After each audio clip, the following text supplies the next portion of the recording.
Chairs No Waiting, episode number 799, Andy the Counselor. Two Chairs No Waiting is brought to you each week by the folks over at weaversdepartmentstore.com. Drop by over at Weavers and check out, hey, they're back in stock. They're back in stock. The Mayberry postmarks. There's 10 different note cards that come with envelopes and everything. It's got scenery that looks like stuff from the Andy Griffith Show. Great set of cards if you'd like to send thank you notes to people. Also, go over there and check out the I Heart Mayberry wooden blocks, or Mayberry, the American flag Mayberry wooden block. Go over and check out all the cool stuff they got over at weaversdepartmentstore.com. Two Chairs No Waiting is also brought to you by donations by listeners like yourself.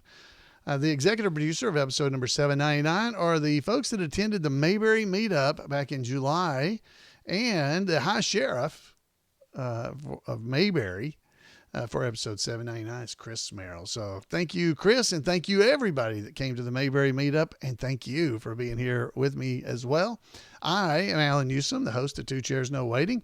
Been doing this show since back in 2008, and next week, Lord willing, it'll be our 800th episode. 800th episode. That's just a crazy number for me. 799 this week, 800 next week. Oh my goodness. And then we've got our anniversary date coming up in October. So we'd be going from October of 2008 till, October of 2024. This is a long career. How long did Johnny Carson host the Tonight Show? Or Jay Leno, or I don't know. Well, I think, I'm probably not at their level, but we're going to be talking about the episode of the Andy Griffith Show called Andy the Marriage Counselor. And we're going to do that. Then we're going to play a little bit of trivia tonight, courtesy of Paul Mulick. So definitely something I think you're going to enjoy. I hope you guys have been enjoying these episodes where I'm kind of going through and trying to hit all the episodes of the Andy Griffith Show. We started the first season this year. Believe it or not, I have never gone through all the episodes. So I've been kind of trying to go through the episodes. So we're up to episode number 18 now of the Andy Griffith Show that we'll be talking about. And I did have somebody come up to me this past weekend at a car show. I was there as Floyd the Barber. I do Floyd the Barber, for those that don't know. I dress up like him and go to events. Anyway, I was doing that, and somebody came up and told me they liked the podcast, and they really enjoyed me going through the episode. So I thanked them for that. I hope you're enjoying that. I'm not sure. I can't really tell by the numbers of people listening or watching the episodes how much you're enjoying them. But I'm enjoying them, so I guess we're going to keep doing them for a while. So let's get me a little background music. There we go. And we're going to talk about Andy the Marriage Counselor.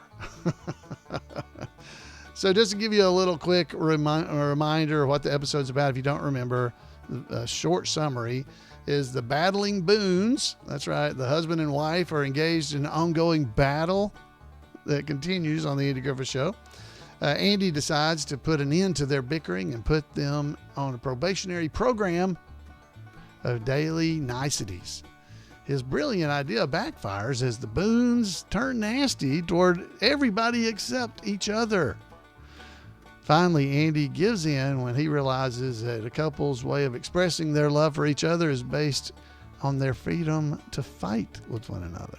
So that's basic kind of a summary. But we're going to go over the actual details of this episode as we go through here tonight. So I hope I think you're going to enjoy this. I know I do. I always enjoy these kind of episodes. So Andy the Marriage Counsel, I should also mention that a lot of this information, guys, is found over, if you go to mayberry.info. At mayberry.info, you can go there, and it's like a Wikipedia page of Andy Griffith Show stuff. And you can go to the episodes section and go down and click on the link for Andy the Marriage Counselor, and it'll take you to the details that I'm covering tonight or today, whenever you're listening to that. It's mayberry.info. It's a really good source of information for the Andy Griffith Show. Definitely want to go and check that out. I run that. It's a Wikipedia type site. If you have information that you'd like to add about an episode or something, you can actually edit it, or at least submit to have it edited, and have it edited there and put it onto the show. So I appreciate any assistance I get. So let's get into Andy the Marriage Counselor. Now, it is the 18th episode of the season 1 of the Andy Griffith Show. Now, I should tell you that this one is the 18th episode filmed and the 18th episode aired. So sometimes they're out of order, guys. I've mentioned this before. It's confusing to people because some places keep up with the filmed order, the production order, and some keep up with the aired order. So the order it was aired on television. But it is the 18th episode aired. So it's season 1, episode 18, if you want to look at it that way. It was originally aired on February the 6th, 1961. The writer was David Adler, and the director was Gene Reynolds. So here's the actual plot. We'll kind of go through some of the plot here. It started off with Andy and Barney in the courthouse. They were there, and Barney was working on his judo skills. You guys remember this whole thing where he was reading his judo book and then just started working out in front of Andy. Andy's trying to get his work done, and Barney is wiggling around, chopping his hands and doing all kinds of exercise in there right in front of Andy, throwing people to the ground. I mean, he is just doing it all. And Andy's like, "Oh, what you doing?" And so Barney describes what he's actually doing there as he goes through. Anyway, that has little to do with the entire episode, though it does come back up at the end of the episode that Barney is doing judo. So he's still working on his judo. And if you remember, Andy and Barney do that whole routine with Barney getting Andy to hold a ruler and try to stab him. And, Andy's not doing it right. You remember that? So anyway, they after all of that occurs during that episode, they end up, again, Andy didn't do it right, so Barney couldn't get the judo stuff to work right. So they head over to the Boones because the Boones are a fighting. That's right. So Fred and Jeannie Boone, they're relatively new to Mayberry, and they just don't get along very well with each other, but they get along great with everybody else in town. But I guess they just can't communicate without yelling and fighting. Well, Andy gets kind of fed up with always having to go over to their house and break it up and, arrest them for disturbing the peace. And so he ends up coming up with an idea, eventually that that he could coach them. Yeah, that's right. So he decides that every morning he's going to coach Fred and Jeannie so that they can learn, so they can learn to be civil to each other and maybe even loving. That's right. Barney's not convinced this is going to work, by the way. But he is completely amazed as the show goes along by the results that Andy gets, because he just can't believe that this is going to work out. But it doesn't take very long before Fred and Jenny, basically, they can tolerate each other. They start to get along. I know Barney didn't believe it. I didn't believe it. But proud of his results, Andy ends up using the same philosophy on Opie and Opie's friend Billy.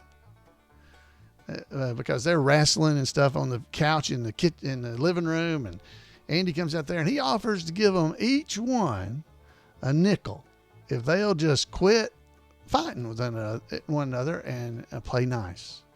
Well, the boys are all excited about that and walk out arm in arm. They're happy and everything seems good. But as Andy's proud of himself, and Fred and Jeannie, like I said, they're coming to their sessions and they're starting to do good talking to each other. Morning, dear. Morning, honey. All that. So they're doing well, and Barney just can't believe it. Andy's proud of the way they're behaving toward one another and just how good it's become. And, it's just, it's a sight to behold, truthfully. So Fred and Jenny are quite pleasant to one another. But that comes as, well, there's a side to it, right? So Fred and Jenny, while they've been being nice to one another, they ain't being nice to other people. That's right. So, they start being hateful toward all their friends and neighbors. And it turns out Opie is not very happy either, because Opie and Billy, well, they've kind of quit playing with each other because now they have to play nice, and it's just not very fun anymore. And Andy realizes from talking to Opie that maybe he made a mistake. Well, about that time, somebody knocks on the door and comes walking in holding his nose, because he's been over at Fred and Jenny's playing cards with Fred. And he got hit in the nose. This is Cliff is his name. He got hit in the nose, and he comes walking in holding his nose into Andy's house. And right behind him comes in the other character here. Let's see, what was his name? He comes walking in covered with water. That's right. He was Gil. That's his name. It's the same man who plays Wally later in later episodes, but he got a tub of water, a pitcher of water poured on him. So Andy basically realizes his mistake, and what he realizes it's what's fighting to one might just be dancing to someone else. And after realizing that, he fixes the problem with Opie and Billy, and then he goes over to the Boones house and uses a little reverse psychology on them and basically gets them mad at each other once again. And they start calling each other names and stuff and saying who was the worst. I may have been bad, but I wasn't the worst, dear. And by the time they start yelling at each other, Andy's trying to slip out of the house, and he says, Fred and Jenny, I gotta go. And they're all super nice to him, and but then start yelling at one another as he leaves. So to wrap up that particular episode, the epilogue is Barney comes out wearing a judo gi, which is a uniform for a judo practitioner, and Andy is reading the Art of Judo book. And they start going once again. Barney's gonna show Andy how to do the knife coming at him, and he chops at Andy's hand. Arm hurts his hand, and that is the basics of that particular episode. What a funny routine! That whole routine with Andy and Don was absolutely amazing. So here's some odd facts known by few. So Jess White, as you'll remember, is the man who plays Fred Boone. Well, in 1967, he became the Maytag Lonely Repairman. Do you remember that? Some of you guys may be old enough. If you're not, go and search for this on YouTube. I guarantee it's there. The Maytag Lonely Repairman, Jesse White became him for a series of TV commercials that ran for more than 20 years. So he was the Maytag repairman. I remember him as that growing up, because I'm 59 basically. But I remember that. It was absolutely great. Let's see. The man playing Cliff, which I mentioned earlier, that got punched in the nose. His name is Forrest Lewis. He's the actor, and he played Cliff in this episode, but he appeared in 7 episodes of the Andy Griffith Show. And most famously, you'll remember him as Cy Huggins, the owner of Jimmy the Loaded Goat in that episode, The Loaded Goat. You remember him. And Jenny Boone, let's see, where's Jenny? I'll show you. She is played by, let's see, here she is. She's played by a lady named Claudia Breyer. Claudia Breyer is her name. she returned to the Andy Griffith Show in October of 1965 in the episode called The Bazaar. And she was a character in that episode named Ruth. I didn't remember that, but she's in there. So be watching for that as you go through. That Jenny Boone is back as Ruth. So, my goodness, what is all this? So I was given notes by Mrs. Weaver I have to look at. Let's see here. This episode, we find out that Barney is a student of martial arts. As we mentioned at the very first of the episode, we see him studying the book of judo, right? So the gag that he does with Andy in this particular episode, showing Andy his newly acquired judo skills, it's repeated later in the season. In the epilogue of this episode, Barney wears the complete gi, by the way. The book that he's reading, The Art of Judo, is written by Professor Matsumoto. Both the book and the title of the book, they were made up by the writers of this episode. It's not a real book. You can't go get The Art of Judo, at least not one that looks like this one. Let's see.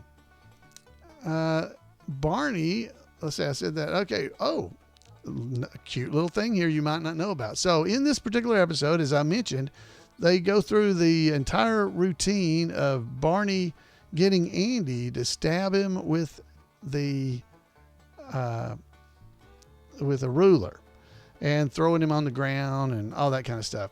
Well, so you guys hopefully have watched the Mayberry Man movie, and maybe you have watched the new Mayberry Man, the series that just came out this summer in 2024. Well, in that series, let's see, the characters in the series, one of them is played by Karen Knotts. Okay. So Karen Knotts plays a character named Janet, who's taking judo lessons, and she receives help from Alan.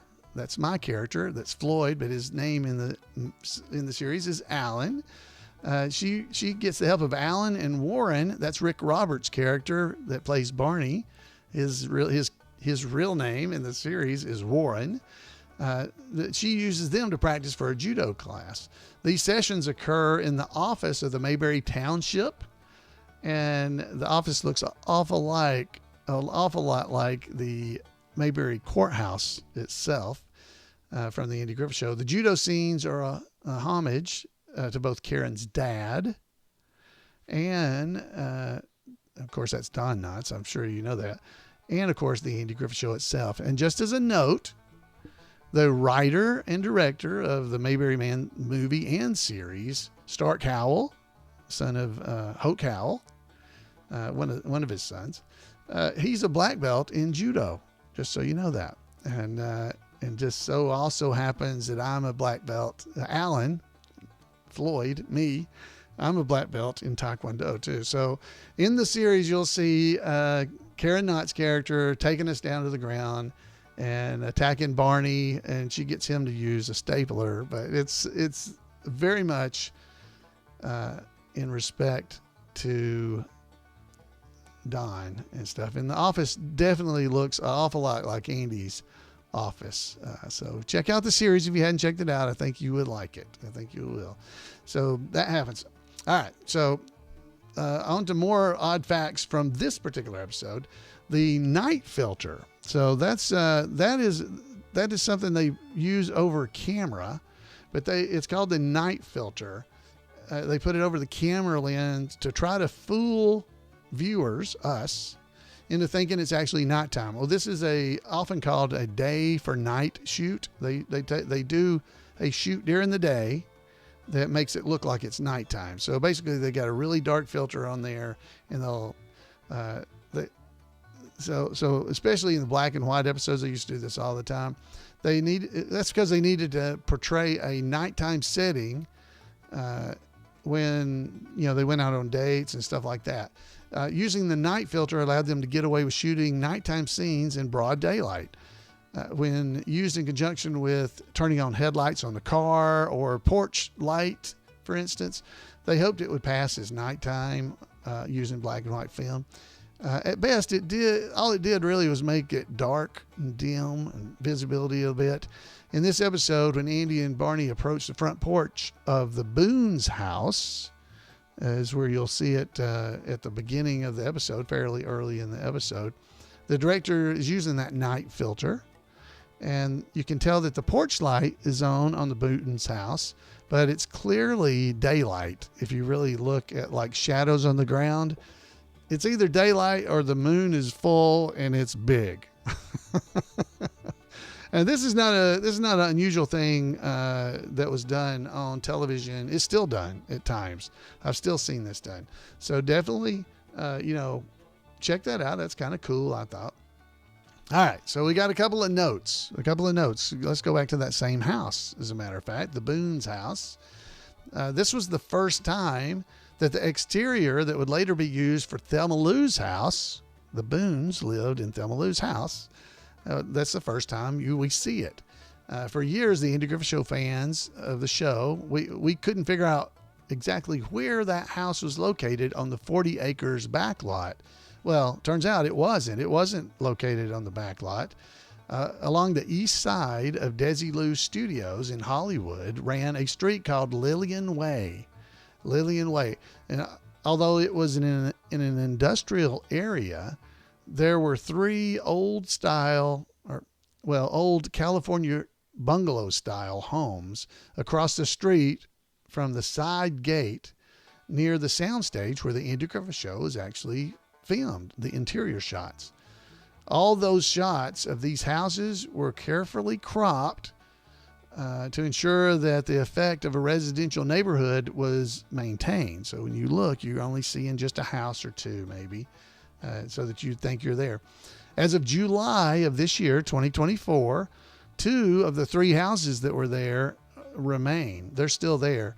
Sadly, this particular house that was Thelma Lou's house and the Boones house, it is the one that's no longer there. So anyway, pretty cool stuff. I think that's pretty neat. So we mentioned earlier Norman Levitt. That's Gil. I think we mentioned it. He's the one that got the pitcher of water thrown on him. He played. I'm trying to find his picture here so I can throw it up on the screen. Here we go. All right. So yeah, if you're watching the video version of these things, you get to see things that I'm talking about, by the way. So Norman Levitt, he played Gil in this episode. He had earlier played a man named Cal in The Manhunt and would later play Wally, the filling station owner there in Mayberry, in Barney the Lawman and in Man in a Hurry. So he was Wally in those 2 episodes. Forrest Lewis, who plays Cliff, the man that had a nose, who was holding his nose there. I already mentioned this before, but he also played Willie Jack in the episode Gomer, the House Guest. And he played Si Huggins in The Loaded Goat, as I mentioned. And he played a man paying a ticket in the episode The Family Visit. And he was also one of the angry husbands when Ellie ran for council, and Ellie runs for council. So he was in several episodes of the Andy Griffith Show. So be watching for him. So that is pretty cool. So going back the last time here to the judo scenes, because that was such a popular routine. Andy and Don used it over and over throughout the years. But just so you'll know, that judo scene was later spoofed or reused not only on the Mayberry Man the series, but on Andy Griffith's series Matlock, in an episode that was titled The Fighter, where Don Knotts and Andy Griffith did this once again as Ben Matlock and Les Calhoun. They did the whole routine of being attacked as well. So if you're watching Matlock, the episode's name is The Fighter. It's from 1990, by the way, if you need to know that. You can go and check that out and see a little spoof of that same exact, routine. So it's there. So that is all of the notes I have for us about this particular episode. I hope you guys have enjoyed this. There's a lot of stuff in this episode to talk about, a lot of things to look at, and to kind of see if we couldn't find some fun in there. I found a lot of fun. I hope you did. All right, guys, now it is time for us to play a little bit of trivia. So get out your pencil and your piece of paper. All right, we're going to play trivia. We're going back to last week. If you'll remember, Paul Mulick provided us some trivia that was called How Much? How Much was the name of it. And as a hint last week, he had told us these are in order from the smallest amount to the largest amount. So I don't know if that's going to be helpful. So we're starting on, we did 4 questions last week. We're going to do 4 this week. So question number one. You ready? Here we go. How much did Barney give to Mr. Maxwell to invest in the record business? How much did Barney give to Mr. Maxwell to invest in the record business? He's going to diversify.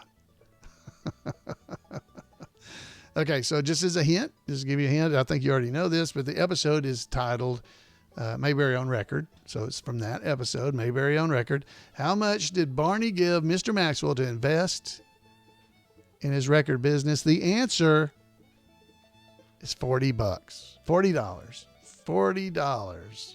That was the answer. That was question 1. Question number 2. How much does Mrs. Lesh claim to owe the Pilot Pines Funeral Parlor? That's tough. How much does Mrs. Lesh claim to owe the Pilot Pines Funeral Parlor? Now, this is from the episode Barney's First Car. If you didn't already know when I said Mrs. Lesh, I think you did. But yeah, for Mrs. Lesh. All right, last read, and I'll give you the answer. How much, and folks in the chat room are getting these right, by the way. And speaking of the chat room, if you'd like to be a part of our chat room, you can join us Monday nights at live.twochairsnowaiting.com at 8 o'clock Eastern time and be a part of our chat room. There's chat rooms on YouTube and Facebook. They're all over the place. All right, so here's the question one last time. How much does Mrs. Lesh claim to owe the the Pilot Pines Funeral Parlor? All right, the answer, $140. Let's see, my husband Bernard. Bernard? B-A-R-N-A-R-D? Bernard? All right, question number 3. There's only 4 questions tonight. Question number 3. This one's a little hard, I think. How much does Aunt Bee pay for the side of beef she buys from Diamond Jim's Butcher Shop? How much does Aunt Bee pay for the side of beef that she buys from Diamond Jim's Butcher Shop? Oh my goodness. You guys got this one? All right, this is from the episode Bargain Day. I don't know if that helps you at all, but how much does Aunt Bee pay for the side of beef she buys from Diamond Jim's Butcher Shop? Ooh, now this one's very tough, by the way. And not only the beef is being tough. I think the answer to this question might be tough. I'm not seeing our really good trivia folks getting them right in the chat room, so I'm going to think we might have a hard one here. Here's the answer, okay? And then I'm going to give you the explanation for the answer. Okay, this one requires an explanation. All right, the answer is she paid $133.50. Wow, Jubal got it in the chat room. I see the answer in there. Good job, Jubal. The answer was $133.50. Now, here's the explanation. Clara says that Diamond Jim charges 10 cents a pound less than what Foley charges for sirloin. The sign in Foley's window reads sirloin steak, 99 cents per pound. All right. So she paid 89 cents per pound, and she bought 150 pounds. So 89 cents times 150 is 130.50. Good job to Diamond. Who got that? Jubal. Oh, he cheated. Jubal cheated. He admits it. Anyway, no cheating. Good job with the question. Oh my goodness. There was math involved. You had to look at the episode. You had to read the sign in Foley's window to see how much sirloin cost, and then know that she said it was 10 cents a pound less, which means it was 89 cents a pound. And she got 150 pounds of beef. Good job, Paul Mulick, with that question. All right. Great job, everybody that didn't know the answer. I didn't either. I didn't know it. All right. Here's our last question for the night. How much was Barney's landlady, Mrs. Middlebright's life savings? How much was Barney's landlady, Mrs. Middlebright's life savings? Oh, yeah, I remember she told this, but I certainly don't remember the answer. This was from the episode Up in Barney's Room, if that's helpful. How much was Barney's landlady? How much was the life savings of Mrs. Middlebright? How much was it? Let's see. Folks in our chat room, I see a bunch of questions. I see people that are getting close, but no cigar. All right, guys. The answer is she took it out of the bank. Remember, she was going to run off with the other tenant. Was this his name? Mr. Fields? Was that his name? Let's see. The answer is $3,600.43. $3,600.43. That's how much he was about to swindle her out of. He was going to basically take her savings. Remember, that's what he was going to do. So how did you do, guys? That was 4 questions. I feel like a lot of people may have got 2. It seems to me they may have been a little hard, those last couple. Man, some of our folks that usually do really good got 0. So guys, if they got 0, I got a feeling some of you, I know I would have. Let's see, did I get any? The Barney, how much did he invest in the record business? I don't know. I don't know if I'd have gotten that or not. I don't know. And I definitely wouldn't have got the other one. So yeah, I may have missed them all myself. So I'm looking at most of the people in the chat room are saying 0. They got 0 goose eggs. All right, guys. Was it fun? That's the main thing. Did you have fun trying to think of it and see if you could get it right? Let's see. I think everybody seemed to have a good time. Let's see. No, it wasn't Confederate money that was taken out. People in the chat room were saying, Dan was asking, I wouldn't say she'd been saving a long time, but the money was in Confederate dollars. No, it wasn't. It wasn't in Confederate.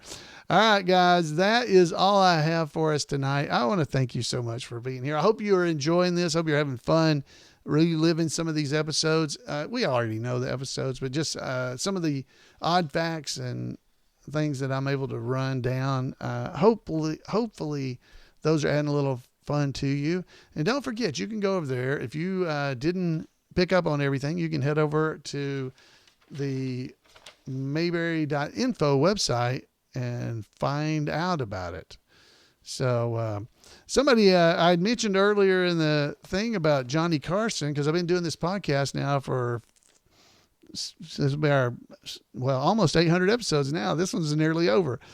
Johnny Carson did it for 30 years from 62 to 92. So, but he did 6,714 episodes.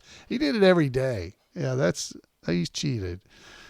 Jay Leno did it for 17 years, and he only did 4,600. So, yeah, I guess I'm getting closer to Saturday Night Live because they've been going for 49 years, but they've only done 949 episodes so far. So maybe maybe I can catch them. I don't know. Because they take the summers off. That's all I can figure. Anyway. Maybe, yeah, Mrs. Weaver looked up all that for me. Thank you, Mrs. Weaver. So, So let's see. You can head over to imayberry.info. You can find out all the same information about the different episodes we've been doing. I'm updating the episodes as we go through them with all the information that I find. So the summaries of all the episodes and all that stuff is there for all the episodes I've covered thus far this year. So I'm trying to update everything to make it as up to date as possible. So we have great information on these websites that I hope are fun for people. And if you're into adding information to things like wikis and would like to help grow the database of Mayberry information, you ought to sign up to be a member over at the Mayberry.info, and you can go in and edit and add things and stuff. All right, guys, that is all I have for us tonight. I just want to thank you all for being here. It's always fun to spend time talking about the Andy Griffith Show, always. And I'd love getting to visit with you guys. I'd love to hear from you. You can give me a call at 888-684-8415. You can email me at floyd@imayberry.com, or just drop by twochairsnowaiting.com, and you can get all the information there. I never mentioned this much, but you can go to imayberry.com, guys. There's tons of information, including links to all these websites I'm talking about, the podcast websites and everything. There are other podcasts out there available at imayberry.com/podcasts. You'll find Two Chairs there, plus other Mayberry related podcasts that you might enjoy. Guys, go and check that stuff out. Head over to imayberry.com, visit Weavers, and we'll see you guys next time right here on Two Chairs. Good night, everybody.